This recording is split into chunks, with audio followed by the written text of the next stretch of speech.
election to the Republicans by not being tough enough on ISIS right now and not being sympathetic enough to Americans who are worried right now. They are worried about the threat that some of these extremists may live amongst us. Joining me right now is radio host Leslie Marshall and former advisor to George W. Bush, Brad Blakeman. Welcome to both of you. Thanks. Brad, beginning with you, a lot of voters feel like right now there's a kind of void out there, basically, that needs to be filled. They need to hear from the president what he's doing. They need to hear some toughness when it comes to dealing with ISIS. They don't feel as though he's doing enough. Do you think that he helped to lay any of those concerns to rest tonight, last night when he spoke in any way?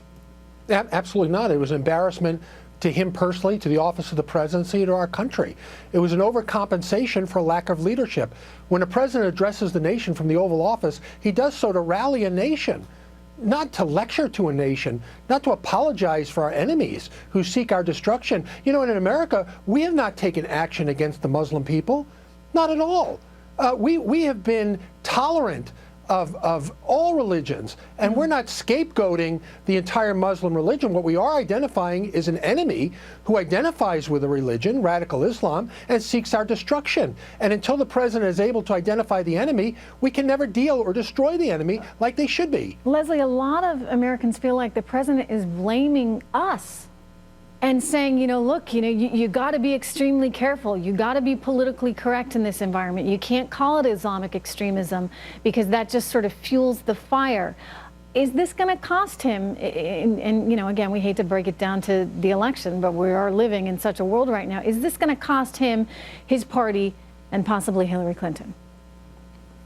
Absolutely not. I mean, if you look at the polls today, the leader in the front runner in the GOP is Trump, and she has a major double-digit lead as of today. She's also viewed not just by Democrats, but Republicans, independents, and centrist, and has been and continues to be more hawkish with regard to ISIS and specifically foreign policy.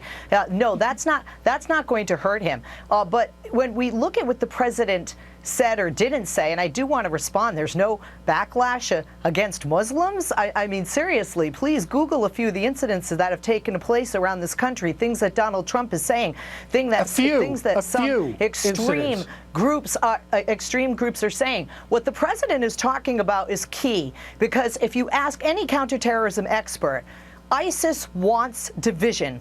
To divide is easier to conquer us here and abroad, easier to radicalize, easier to get the Syrians back home where they want those refugees. They don't want them in the EU or the United States. And I think it's essential that he says that, in addition to the fact, if we want... Right. But Leslie, he can come out and say that let's be careful and let's not give ISIS what it wants and let's not be divisive. But by continuing to say that, he's got a lot of Americans really angry that he's not admitting the threat that they feel exists. I mean, shouldn't he finesse this message a little bit more so that he's making people at home feel a little more secure? And again, back to the politics of it, Hillary's going to have to be a whole lot more hawkish than him if she wants to win.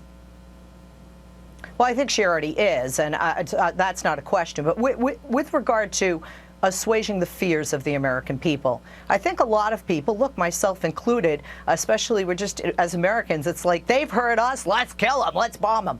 But the experts on both left and right in the military have also said we have to look at not just how we do this, but who does it. It's essential that we have Muslim nations and Muslim soldiers taking out ISIS, and not just for symbolic reasons. That's an unstable nation, even after ISIS is gone. But even in doing that, have to deal with the civil war in Assad there. Even in doing that, I mean, we're not getting that kind of rhetoric even from the president now, Brad. No, we're not. And the fact is, the president has no resolve. He has no plan. When FDR addressed the nation after we were attacked in Japan, he didn't say that it'll take 10 years. He said we're going to defeat our enemy. And that's what we expect our president to say. And instead, we got excuses that Americans don't want to get into a protracted 10-year war. Look, it's the size of Ohio we're talking about to clean out ISIS. We can't defeat an enemy the size of Ohio with the overwhelming force of ourselves. It does. It means a commitment of troops. We just heard from the general. You're talking 10 to 20,000. That's a far cry from the 250 we've got right now. Leslie and Brad, thank you.